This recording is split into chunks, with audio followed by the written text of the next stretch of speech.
It's a tremendous group of people here today. Thank you all for being here. It's been so much fun to see some of you after 2 years hiding behind COVID screens. So thank you all very much. I'm going to try to take a few minutes about what are we here to do today? What are we trying to do? What's our goal? And I'm going to first get this thing to work. If I can figure out how to make it work. No. Well, I think we're all here for the obvious reason. It's because climate change is the greatest challenge of our time. We all know it's an environmental crisis. Not enough people know it's also an economic crisis. It will bring the greatest disruption to the economy that we've seen since the Industrial Revolution, without question. Now,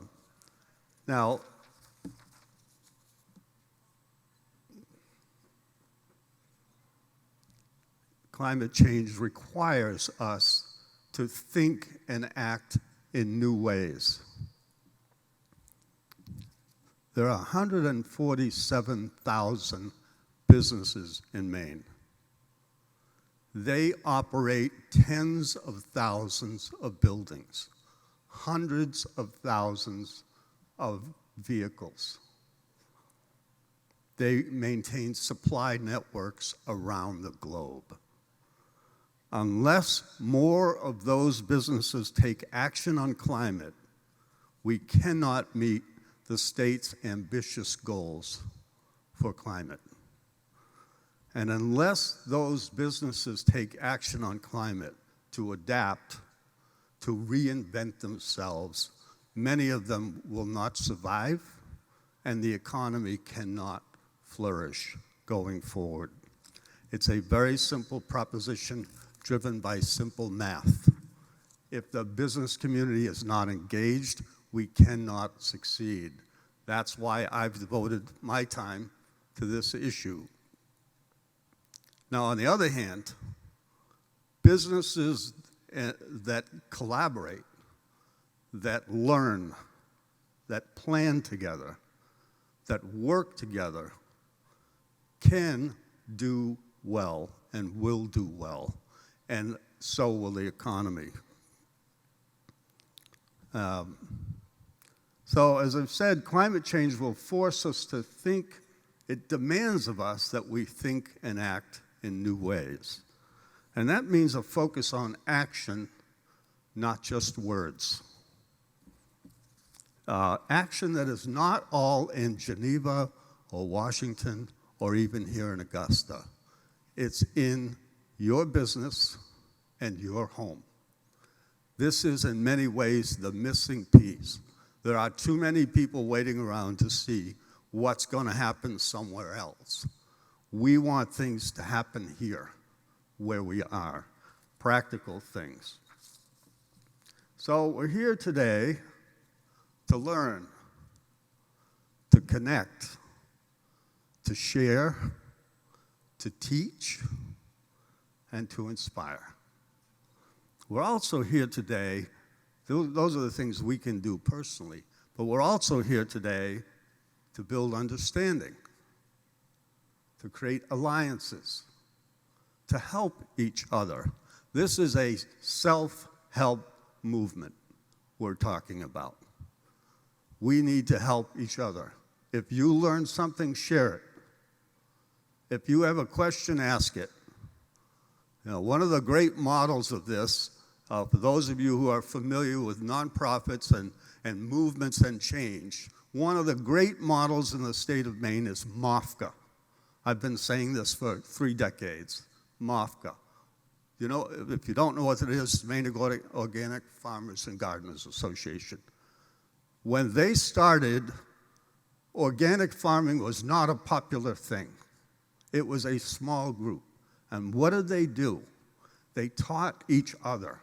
They shared everything. It was not proprietary. If somebody planted a good thing, they got seeds and gave them away. And together, they built a movement. And the movement resulted in farmers markets and Maine becoming a foodie state. In my opinion, it all started with the way in which they operated together. That's a model we want to replicate. So what else we have to do? We've got to make new friends. We can't be talking only to people who agree with us on everything. This will not get us there. We don't have time for that anymore. We have to talk to people who don't agree with us on everything. Not only make friends, let me be radical and say build affection for each other. No successful movement has existed that didn't have affection as the central glue in it, even when you don't agree. I would say especially when you don't agree. So there are people in this room who don't agree. Hallelujah. That's what this is about. We want to expand the audience. That's the whole point. It's comfortable to talk with people who agree with you on everything all the time, but it will not get the job done. We are part of a growing movement, just one part of it. We're going to add, at least in Maine, the business part of this movement. That's our job. That's your job. We're doing it for the things we love about Maine. We're doing it for the people we care about in Maine. And we're doing it for all of the other living creatures that we care about in this state. And finally, we're doing it to protect the character of this place, which is why we're here in the first place. So we have to do all of those things. And so today is one small step forward. There will be and need to be many more. And we hope you will not only be here today, you will be part of all of this going forward, and you will find others and bring them to it. So as Doug said, we want you to join us. Directly or indirectly, you're all joining us today by being here. So thank you very much for that. And this is, as I said, one step. Many more will need to follow. So now,